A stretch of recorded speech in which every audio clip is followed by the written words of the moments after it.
everyone. My name is Layal Rabat, and I'm the APTA Programs Director. I'm also the chair of the Arizona Oral Health Coalition and a member of NAPOF Arizona. That's National Asian Pacific Women's Forum. Hi, everyone. I'm Kriti. I am the communications intern for NAPOF Arizona. That's National Asian Pacific American Women's Forum Arizona chapter. And throughout the course of this talk, we would love to take your questions. So if you want to put your questions in the chat in any of the places we are broadcasting this, please feel free to do that. So for almost 6 years, Asian Pacific Community in Action has collaborated on an oral health advocacy project locally with the following organizations: Black Nurses Association of Greater Phoenix, Pan-Asian Community Alliance, Tanner Community Development Corporation, Unlimited Potential, and the National Asian Pacific Women's Forum Phoenix chapter. So together, through community surveys, we learned about the immense lack of access to oral health services for the communities we serve in Arizona. Shaped mostly by issues of affordability and comfort, trust and transparency. Through this partnership, we brought our many talents together to learn from each other how to advocate for ourselves and our communities and learn about oral health. We usually like to have these conversations over food mixed with some poetry and storytelling, so I hope you have a beverage and a snack handy as you're watching. For now, I'd like to share a poem with you that I wrote last year. It's not just teeth. My sensational sensitivities rotate on a never-ending axis of random nail on a chalkboard. Tortures my brain invents as I interact with my environment. I'm 3 or 4 or 5, or maybe I just don't exist at all. My heart is a beating sheet of foil in a hurricane of sensations. Blinding white pain, antiseptic smells, people breathing, people moving, people talking. Their every action, very existence aimed at overwhelming me. I'm drowning in an ocean of cortisol, a river of my own sweat, and all I can consciously muster the effort to know is the crunch of a molar being loosened from my skull, a stubborn chunk of rot. Teeth weakened from a very early childhood antibiotics emergency, and I've known more sits in a dental chair than years I've been alive. I'm in my 30s and I need to see the dentist. I have a friend call them and tell them about how I'll shut down and cease to have the ability to cooperate if they talk to me while moving around in my mouth. My friend calls. They need to choose one or the other. Maybe give me a private room and tell people to shut up. But by the time I get there, the message is lost. They talk and it's all out, where others are moving around and talking all around me and the noises and smells overwhelm me. My pulse spikes and my jaw gets locked. Then I'm non-compliant and they have to reschedule, and I have to wait until I get more cash for them to do it all over again. I'm in my 20s and my wisdom teeth have been hurting through a good chunk of grad school, and I put aside my student loan money to have the surgery. The oral surgeon looks at me and says, "This is easy. I don't need to put you under. It's only going to take a few minutes." I say, "It's going to take you a few minutes to do it, but an hour to wrestle me.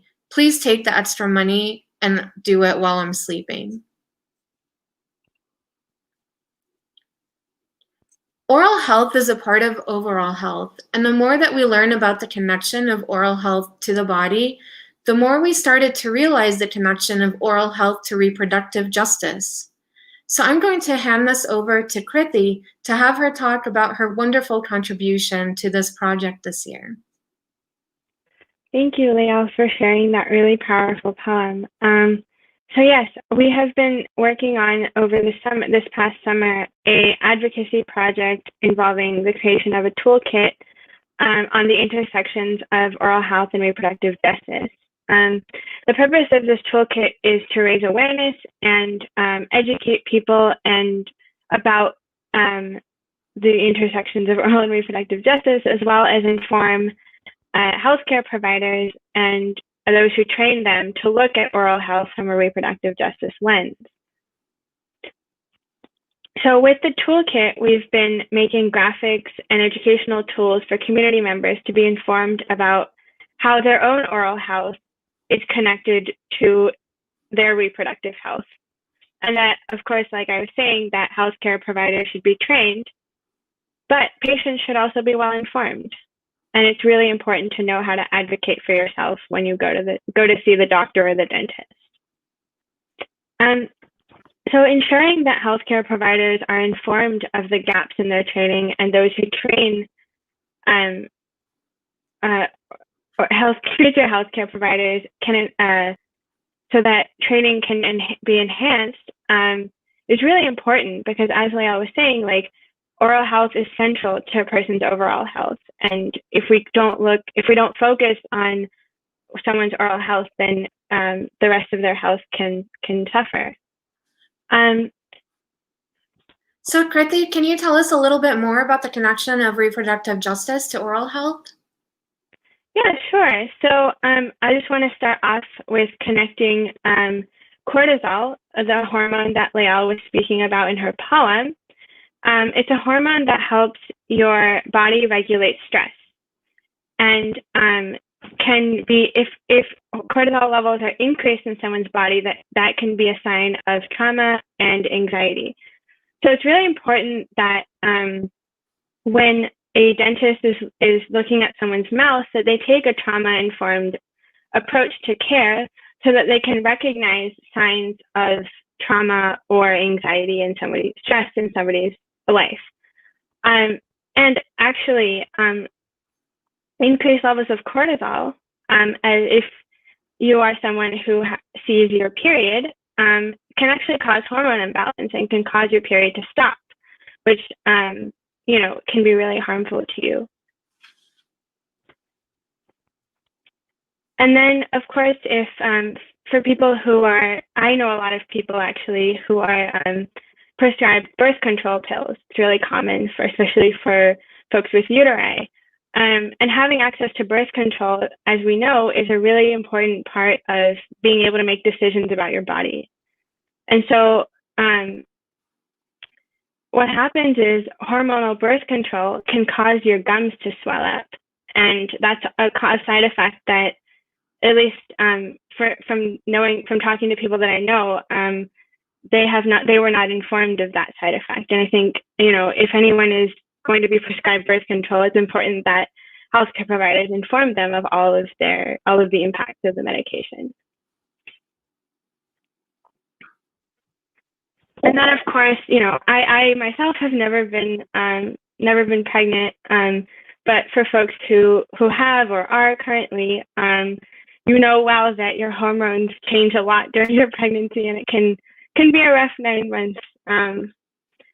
And of course, with things like food cravings for really sugary foods, and vomiting because of morning sickness, these can lead to oral disease, which, if left untreated, can actually be passed down from parent to child.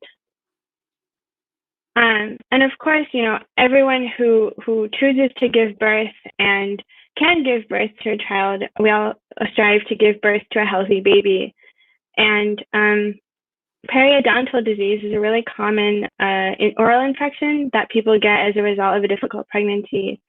And of course, if that is left untreated, that can lead to a low birth weight or a preterm birth.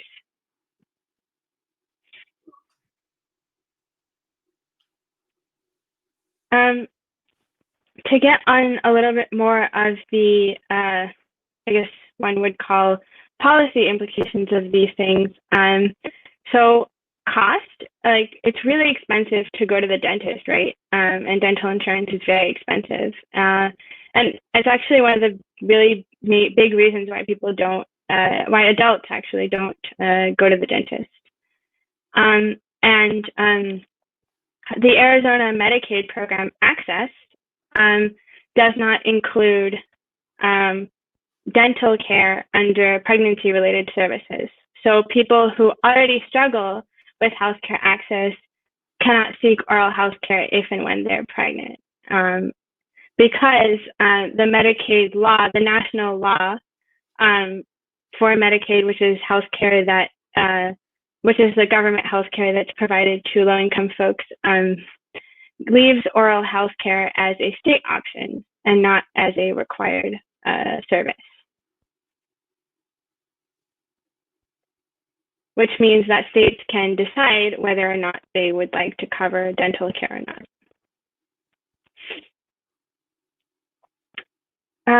So yeah, we will, that just about, I think, concludes the information part of this.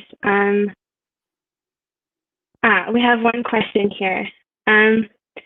How can we advocate for better oral health care with a reproductive justice lens when with providers and policy folks? So I can answer that. We can do that by providing education and information to policymakers and to continue to have conversations such as this one to talk about the connections between reproductive justice and access to oral health. This is the first installment of a part of a series of conversations, and so I'm hoping that everybody who joined us today will also join us for the ones that are upcoming as we announce them, and collaborate with different members of our community to have these continued and very important conversations. It's really by talking about it, by the power of coalitions, people coming together to have these conversations and to provide insights and to share our experiences with lawmakers to let them know about these connections and to let them know about how their constituents are being affected by the lack of access. And you can get the toolkit by contacting us. There is a form that you can fill out on the apcaaz.org website and email us requesting that toolkit, and we'll be sure to send it out to you.